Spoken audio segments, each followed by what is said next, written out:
Good morning dear student. Online teaching में आप सभी बच्चों का स्वागत है। बच्चों, आज हम हिंदी साहित्य में पढ़ने वाले हैं एक कविता जिसका नाम है हरी हरी दूब पर।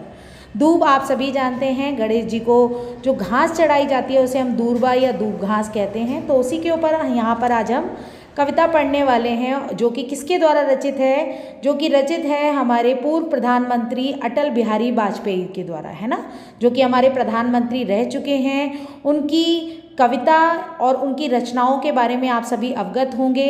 उनका एक संकलन है जिसका नाम है मेरी 51 कविताएं, वहाँ से ये लिया गया है। इसमें प्रकृति के सौंदर्य के बारे में का वर्णन किया गया है और हमारे वास्तविक जीवन की तरफ इशारा किया गया है कि किस तरीके से जो हरी हरी दूब पर जो ओस की बूंदें जब पड़ी होती हैं उसका जो तुलना की गई है वो हमारे जीवन के सुखों से की गई है, हमारे जीवन की खुशियों से की गई है, जो कि क्षणिक मात्र होती हैं, है ना। सुख और दुख कुछ भी हो, सब क्षणिक होते हैं, कोई भी ऐसा नहीं है जो कि शाश्वत है या सदैव रहने वाला है। तो यहाँ पर भी वो जो हरी हरी दूब पर ओस की जो बूंदें गिरी हुई हैं उनको उसने क्या बताया है, कवि ने उनको खुशियाँ उसकी तरफ संकेत किया है और ये भी बताया है कि वो क्षणिक होती हैं, वो हमेशा हमारा साथ नहीं देती हैं। और उसके बाद में प्रकृति के अन्य सौंदर्यों का भी वर्णन किया गया है। उन्होंने सूरज की जो पूरब से निकलता है आप सभी जानते हैं, है ना, और उसकी जब धूप आती है तो वो ओस की जो बूंदें होती हैं वो क्या होती हैं, गायब सी हो जाती हैं, है ना।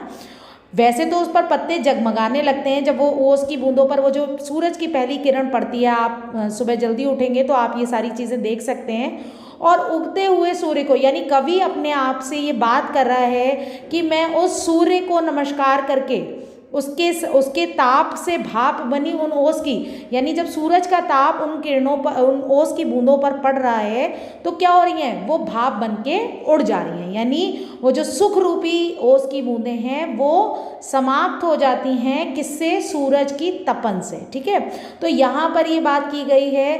उसके साथ साथ मैं आपको बताऊं कि वो क्या कह रहा है, कवि क्या कह रहा है कि ना तो सूर्य ऐसा है कि गलत है ना, मैं किसी को झुटला भी नहीं सकता क्योंकि दोनों ही चीज़ें सच हैं, चाहे वो सूरज हो चाहे वो ओस की बूंद हो। हाँ, ओस की बूंद का जीवन ज़रूर क्षणिक है जो कि बहुत ही कम समय में समाप्त हो जा रही हैं। अब वो क्या कह रहा है कि हमें उस प्रत्येक क्षण का आनंद लेना चाहिए, ठीक है, जो कि हमारी प्रकृति में विद्यमान है। ऐसे प्रत्येक क्षण का आनंद हमें लेना चाहिए, हमें हर समय को जीना चाहिए, ठीक है। बस दुख में बहुत ज़्यादा दुखी होकर या सुख में बहुत ज़्यादा खुश होकर के नहीं उन चीज़ों को गंवाना चाहिए।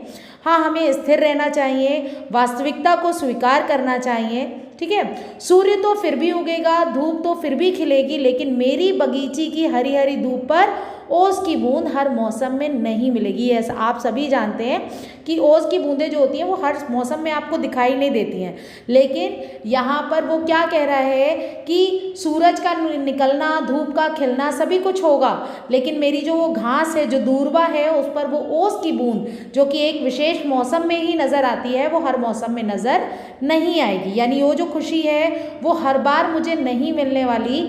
भाई सीधी सी बात है, खुशियाँ क्षणिक हैं, सुख और दुख दोनों ही क्षणिक है, ठीक है। दोनों का सिलसिला जीवन में चलता ही रहता है ना। सुख भी आता है, खुशियाँ भी आती हैं और दुख भी आते हैं और सभी चीज़ें क्षणिक होती हैं। कोई भी किसी का भी स्वरूप जो है वो स्थायी नहीं होता है। अतः हमें भी वर्तमान में जीने का प्रयास करना चाहिए। यही हमारे अटल बिहारी वाजपेयी जी इस कविता के माध्यम से हमें बताना चाह रहे हैं। धन्यवाद।